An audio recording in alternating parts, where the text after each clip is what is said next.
In 2016, I find myself in the position of having to attend an inquest into the death of my sister, Audrey.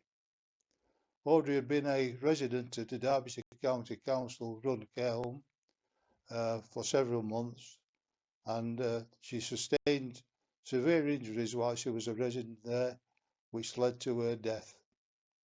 The injuries were unexplained, and it was necessary to have an inquest to get to the bottom of what had happened to her.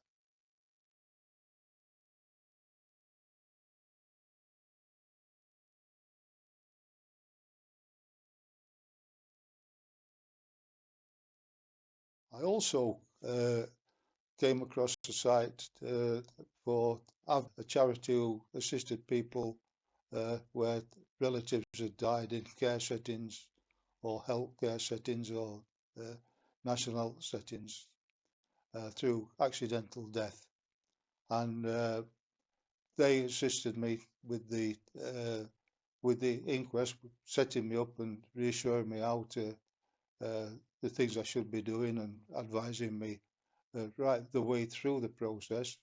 And it was a lengthy process. It took 2 years from the time of her death to the actual inquest taking place in Chesterfield Coroner's Court in April 2017. Throughout that time, they provided support. Before I contacted AvMA, I was grappling with the inquest process. I didn't really understand it. I don't think many people, laymen, do understand the process. It's very complicated. They reassured me and showed me, advised me on the things I should be doing, and they assisted me with that, getting care home records and things like that ready for the inquest as evidence. And we put together a family bundle that was presented at the inquest of information we'd gathered, not just relying on the information that the council wanted to put forward.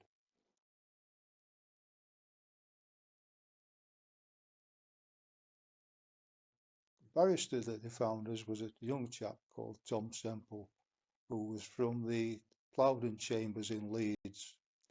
He was an excellent barrister.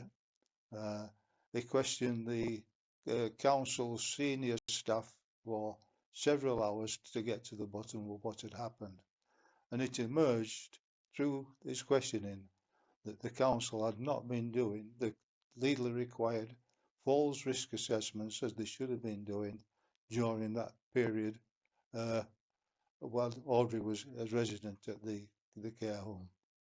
Further, it emerged that the reason for that was that the council had been in the middle of a restructuring, staff restructuring exercise, and that they had not done that properly either, which left them short of staff at the very time Audrey was a resident at the care home.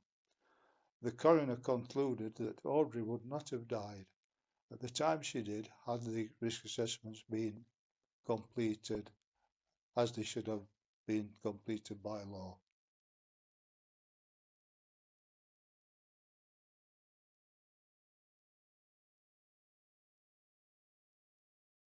That allowed me then to take the issue further with the CQC, and eventually, with the help of my MP, I persuaded them to take action against the council.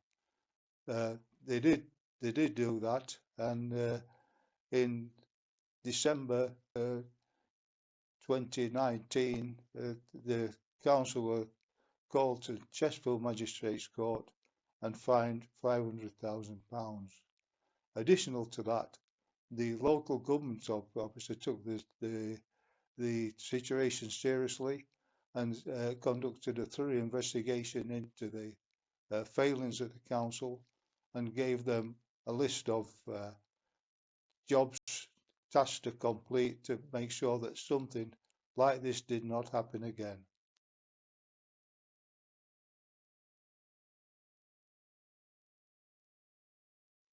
I would say to anybody who finds themselves in a similar situation to me, no two situations are the same, but The inquest procedure is very similar in all cases. There are certain rules and regulations to follow. Don't try to get through that process alone. Seek out professional help, and AvMA were the people I turned to, and I can say that they were very, very professional and very helpful. And I think without their help, I wouldn't have got the results that I did.